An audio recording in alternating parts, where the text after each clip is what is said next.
अस्सलाम वालेकुम friends, welcome back to my channel DMS travel guide. Friends, आज हम बात करने जा रहे हैं शेंजन वीज़ा के बारे में। शेंजन वीज़ा ऐसा वीज़ा है जो आप किसी भी शेंजन स्टेट से गेन करते हैं तो उसके बाद आप 26 कंट्रीज़ में वीज़ा फ्री ट्रैवल कर सकते हैं। सिर्फ शेंजन कंट्रीज़ ही नहीं, जो कंट्रीज़ यूरोपीय यूनियन में आती हैं उनमें भी आप वीज़ा फ्री ट्रैवल कर सकते हैं। तो फ्रेंड्स, शेंजन वीज़ा हम ये समझते हैं कि पाकिस्तानी बीइंग अ पाकिस्तानी, क्योंकि हमारे पासपोर्ट की इतनी वर्थ नहीं है, तो हम ये समझते हैं कि शेंजन वीज़ा हासिल करना बहुत मुश्किल है। जबकि कुछ कंट्रीज़ ऐसी भी हैं जो शेंजन वीज़ा बआसानी दे देती हैं। सिर्फ हमें उनके बारे में नॉलेज नहीं है या वो छोटी कंट्रीज़ हैं तो हम उनके ऊपर ज़्यादा फोकस नहीं करते।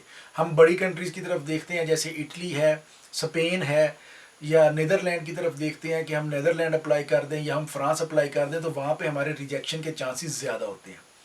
फ्रेंड्स, आप कोई भी यूट्यूब चैनल उठा के देख लें, किसी भी यूट्यूबर को आप देखें या कोई भी आर्टिकल पढ़ें या कोई भी ऐसी न्यूज़ देखें जिसमें वीज़ा की रेशो अगर एक्सप्लेन की गई हो, तो आपको एक कंट्री मिलेगी एस्टोनिया, जिसने कोविड से पहले पाकिस्तानियों को 99.9% वीज़ाज इशू किए हैं, और अब कोविड के बाद भी उनकी वीज़ा रेशो बहुत अच्छी है।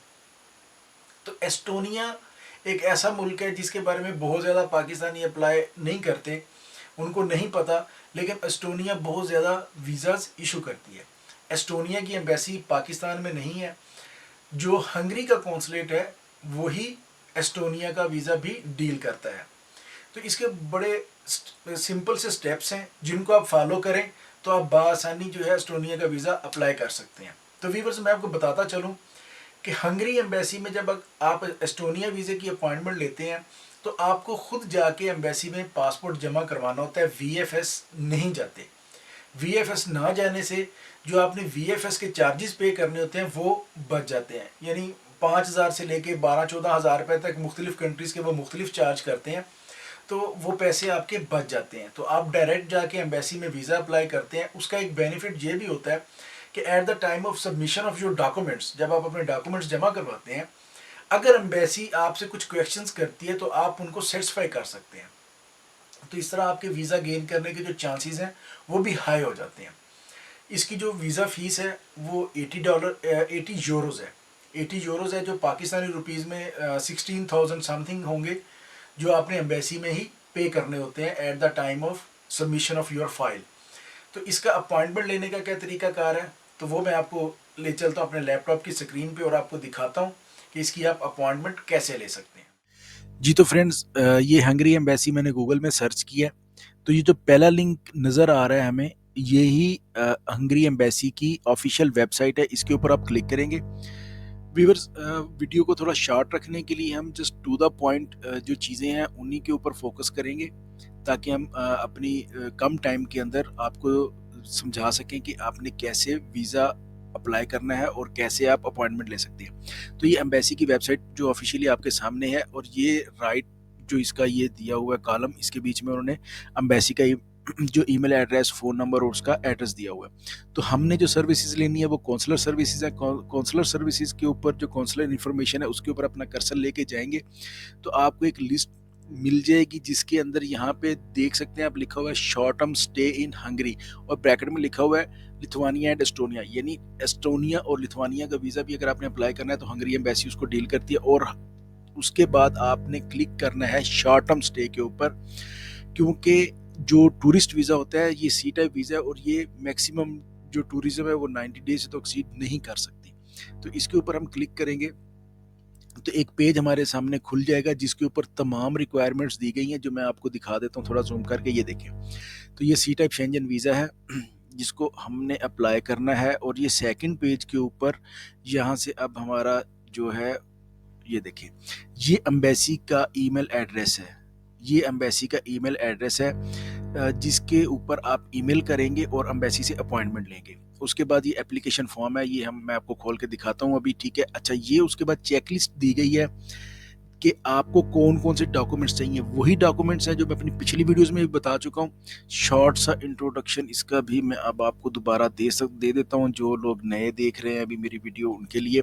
ये देखें जी, एप्लीकेशन फॉर्म चाहिए, valid passport, 2 pictures, covering letter जिसके बीच में अपने अपना ट्रैवल प्लान बताना है, फ्लाइट बुकिंग, जस्ट बुकिंग चाहिए, पे नहीं करना, होटल रिजर्वेशन, होटल कंफर्मेशन चाहिए इनको।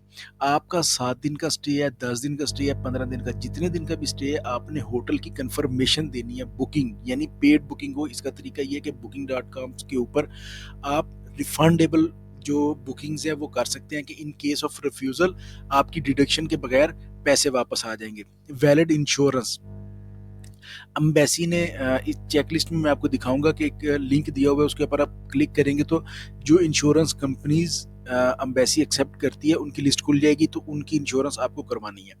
बैंक स्टेटमेंट चाहिए, ओके, और ओरिजिनल डॉक्यूमेंट्स चाहिए। एम्बेसी को कोई भी जो है वो कॉपी एक्सेप्ट नहीं करती। उसके बाद फैमिली डिसीजन सर्टिफिकेट है, आईडी कार्ड की कॉपी है, जो टिकट की जो बुकिंग है, ये सारी चीज़ें वही हैं जो नॉर्मल शेंजन वीज़ा की रिक्वायरमेंट्स होती हैं। अगर सैलरी पर्सन है तो 3 मंथ की सैलरी स्लिप्स जो आपके बैंक में जितनी सैलरी क्रेडिट हो रही है उसके साथ वो मैच करनी चाहिए, एनटीएन आपका होना चाहिए। तो ये जो चीज़ें हैं, ये चेकलिस्ट, इसके अकॉर्डिंग आपने अपनी सारे डॉक्यूमेंट्स कंप्लीट करने हैं, और जो आपको ईमेल एड्रेस दिखाया है उसके ऊपर आपने ईमेल करके ले लेनी है अपॉइंटमेंट। अम्बेसी आपको रिप्लाई करेगी, जो टाइम बताएगी उसके ऊपर आप वहाँ पे चले जाएंगे। ये जी है शेंजन वीज़ा फॉर्म, जो मैं अपनी पिछली वीडियोस में भी दिखा चुका हूँ और आपको अब भी दोबारा दिखा देता हूँ।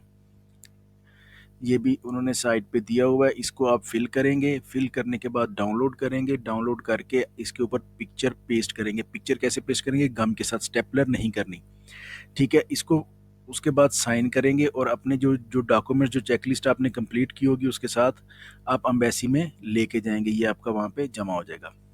इसके बाद क्या है व्यूअर्स, एक सबसे इम्पोर्टेंट चीज़ मैं आपको बताऊं, जो अम्बेसी खुद अपने पेज पे आपको बता रही है, रिफ्यूज़ल। तो रिफ्यूज़ल कोई बहुत बड़ी चीज़ नहीं है, बड़े बड़े लोगों के वीज़े रिफ्यूज़ हो जाते हैं। तो रिफ्यूज़ल का कोई इतना बड़ा मसला नहीं है, इससे घबराने की ज़रूरत नहीं है। देखें, यहाँ पे अम्बेसी खुद बता रही है कि कोई भी रिफ्यूज़ल आपका, वो आपकी फ्यूचर वीज़ा एप्लीकेशन के ऊपर कोई उसका इम्पैक्ट नहीं है, कोई लीगल इम्पैक्ट नहीं है। अगर आपका वीज़ा किसी भी वजह से रिफ्यूज़ हुआ है, कोई डॉक्यूमेंट शॉर्ट था, बस एक चीज़ का ख्याल रखना है, कभी भी एम्बेसी में फेक डॉक्यूमेंट नहीं देना, फेक डॉक्यूमेंट से अवॉइड करना। वैसे आपका वीज़ा रिफ्यूज़ हो जाए कोई इतना बड़ा इशू नहीं है, और हर वीज़े की एक अपील होती है, तो आप 8 दिन के अंदर अपील कर सकते हैं, और वो अपील करेंगे तो उसका 15 दिन में डिसीजन आ जाएगा, लेकिन उसकी अलग से जो है वो फीस देनी होती है। ओके, एक चीज़, ओके, ये मैं आपको दिखाना चाह रहा हूँ व्यूवर्स, ये है लिस्ट ऑफ इंश्योरेंस कंपनीज। इस लिंक के ऊपर क्लिक करें, आपके पास जितनी वो इंश्योरेंस कंपनीज खुल जाएंगी, उनमें से किसी की भी इंश्योरेंस जो है आपने करवानी है और वो एम्बेसी में रिप्रेजेंट करनी है। होटल बुकिंग जो आप रिफंडेबल करवाएंगे उसके पैसे इन केस ऑफ रिफ्यूज़ल वापस आ जाएंगे, लेकिन जो इंश्योरेंस होगी इसके पैसे वापस नहीं आते, और एम्बेसी की फ़ीस वापस नहीं आती। एम्बेसी की फ़ीस है 80 यूरो, जो 16,000 के करीब है। ट्रैवल इंश्योरेंस आपकी 4,000 के करीब हो जाएगी, तो तकरीबन ये आपका 20,000 रुपये का एक्सपेंस है। तो व्यूवर्स, ये है आज की वीडियो, आपको मैंने दिखा दिया है कि कैसे अपॉइंटमेंट लेनी है, कैसे वीज़ा अप्लाई करना है, कौन कौन से रिक्वायर्ड डॉक्यूमेंट्स हैं।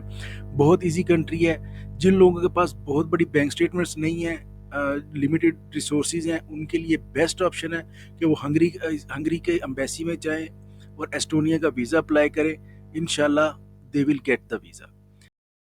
फ्रेंड्स, वीडियो से रिलेटेड कोई भी क्वेश्चन हो तो आप कमेंट बॉक्स में हमसे पूछ सकते हैं।